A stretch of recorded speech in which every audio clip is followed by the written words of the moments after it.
સ્વચ્છતા ત્યાં પ્રભુતા અને સ્વચ્છતા અભિયાન શરૂ કરવામાં આવ્યું છે કોર્પોરેશન દ્વારા। અને આજે 2 ઓક્ટોબર ગાંધીજીની જન્મ જયંતિ નિમિત્તે પણ કોર્પોરેશન દ્વારા તમામ સ્થળ પર સ્વચ્છતા અભિયાનનો એક સંદેશ છે તે આપવામાં આવી રહ્યો છે। ત્યારે સાંસદ દિનેશ મકવાણા આપણી સાથે સીધી વાત એમની સાથે જ કરીએ। આજના દિવસે એક મેસેજ સાથે જાહેર જનતાને પણ શું સંદેશ આપશો આજે ગાંધી જયંતિ નિમિત્તે? આજે આપણા રાષ્ટ્રપિતા મહાત્મા ગાંધીજીનો જન્મદિવસ છે અને દેશના યશસ્વી વડાપ્રધાન નરેન્દ્ર મોદી સાહેબ કે જ્યારથી ગુજરાતના મુખ્યમંત્રી હતા ત્યારથી શરૂ કરીને દેશના વડાપ્રધાન બન્યા, પરંતુ આ દિવસને એક સ્વચ્છતાના મિશન સાથે લોકોને જોડવાનો પ્રયત્ન એમનો હોય છે।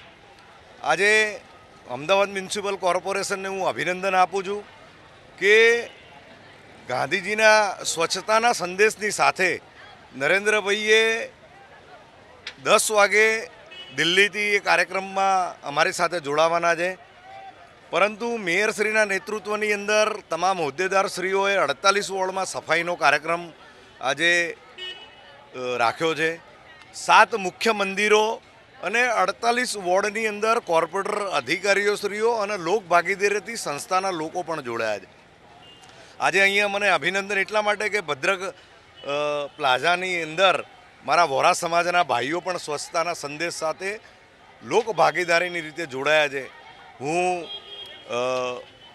શહેરના તમામ લોકોને વિનંતી કરું છું કે આજે ગાંધીજીના જન્મદિવસ નહીં પરંતુ 365 દિવસ એ જન્મદિનને ઉજવવા માટે નરેન્દ્રભાઈએ સંકલ્પ આપ્યો છે કે સ્વચ્છતા એ આપણું મુખ્ય મિશન હોવું જોઈએ અને દેશના યશસ્વી વડાપ્રધાન પોતે ઝાડુ લઈને આ દેશ સ્વચ્છ કરવા નીકળ્યા છે। ત્યારે હું ફરીથી શહેરીજનો અને બધાને વિનંતી કરું છું કે આ સ્વચ્છતાના અભિયાનની અંદર જોડાઈએ। નરેન્દ્રભાઈ અને ગાંધીજીના સપનોને પૂરા કરવા માટે આપણે સૌ કટિબદ્ધ થઈએ। સ્વચ્છતા અભિયાનમાં સૌ કોઈ નાગરિકે જોડાવા માટેની અપીલ છે તે સાંસદ દ્વારા પણ કરવામાં આવી છે। સાથે જ અહીંયા વોરા સમાજના આગેવાનો દ્વારા પણ અહીંયા સ્વચ્છતા અભિયાનમાં તેઓ જોડાયા હતા અને સ્વચ્છતા અભિયાનમાં સહભાગી પણ થયા હતા।